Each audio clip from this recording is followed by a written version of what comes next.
You are looking at Julian's pronunciation guide, where we look at how to pronounce better some of the most mispronounced words in the world, like this other curious word. But how do you say what you're looking for today?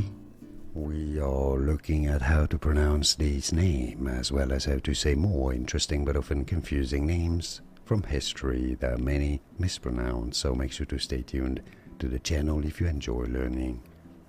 Adolf Hitler, or in American English, Adolf Hitler. Adolf Hitler. In German, for reference, it is said as Adolf Hitler. Adolf Hitler. And now you know.